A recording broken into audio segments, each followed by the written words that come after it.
All right, let's just get right into it. We've all heard the advice, right? Follow your passion. It's sold to us as the secret to a happy, fulfilling career. But what if that's not just wrong? What if it's actually some of the worst, most destructive advice you can get?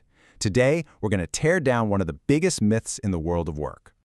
You know, this whole idea really hit home for me after hearing about this young entrepreneur. He did everything he was supposed to do. He quit his safe job, he went all in on his dream, and he was expecting to just love every single second of it. But instead, he ended up miserable, totally confused, and feeling like he'd failed because the reality looked nothing like the fairy tale he'd been sold.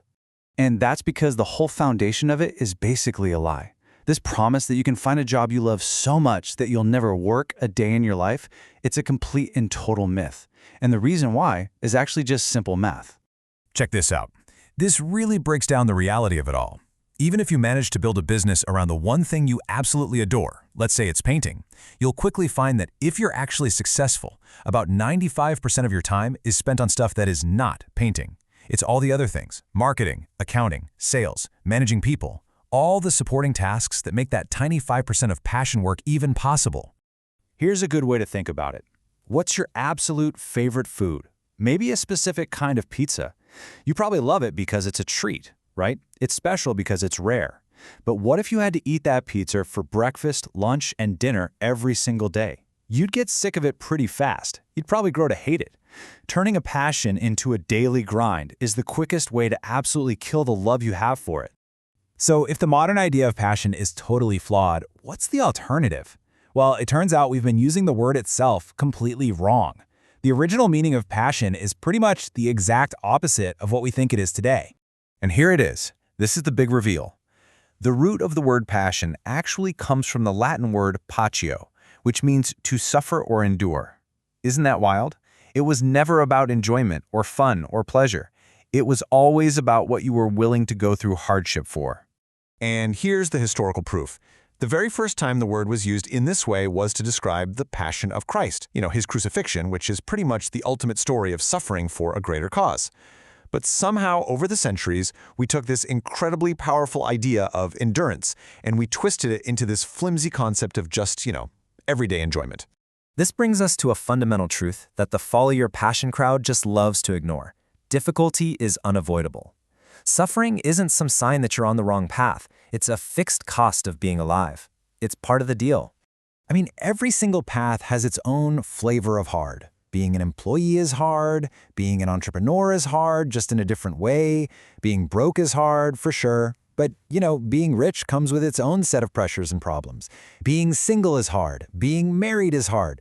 There's no escaping difficulty. You only get to choose which kind of difficulty you're willing to put up with. I absolutely love this reframe. When you hit a wall, when things get tough, it doesn't mean you've failed. It just means you're on the path. The only real difference between the person who makes it and the person who doesn't is that the successful one just kept going. They didn't take that early exit when the suffering showed up. So here's the crucial point. Think of suffering like a toll you have to pay to get anywhere meaningful in life. You don't get to argue about it. You can't avoid paying it. The only real power you have in the whole equation is choosing which destination is actually worth that toll. And this is where the real power is.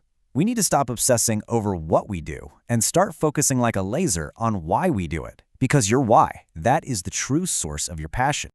This slide just lays it out so perfectly. The what, the specific task like painting or coding, that's all external. It's a treat, and your enjoyment of it can come and go.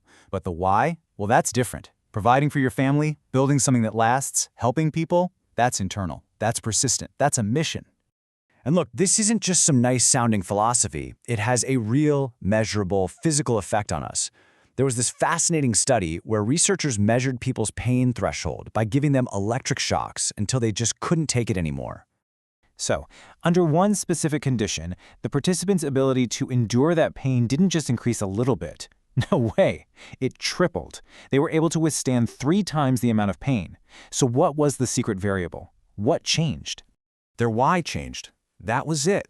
When the researchers told them that every shock they endured would spare a loved one in the next room from feeling it, their capacity for suffering just went through the roof.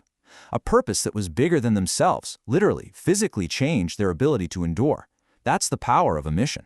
And as the psychiatrist and Holocaust survivor Viktor Frankl so famously put it, if you have a big enough why, a powerful enough reason, you can survive almost anyhow. Your purpose becomes the fuel that gets you through anything. Okay, so let's bring all this together. The question we should be asking isn't, what do I love doing? The real question, the one that actually matters, is what is worth suffering for? Because that is where you'll find your true passion. This is the ultimate takeaway right here. Your passion isn't the day-to-day grind. It's the destination. It's that big, meaningful goal you're working towards. And if you are deeply, truly in love as that goal, the difficulty of the journey, the suffering on the path, it all just becomes irrelevant. You'll do what it takes. So I'll leave you with this. Every choice you make, every ambition you have, every dream you chase, it has a price tag of suffering attached to it. That price is non-negotiable. And knowing that, the only question that truly matters is this: what goal, what mission, what why is so important to you that you are willing to pay the price?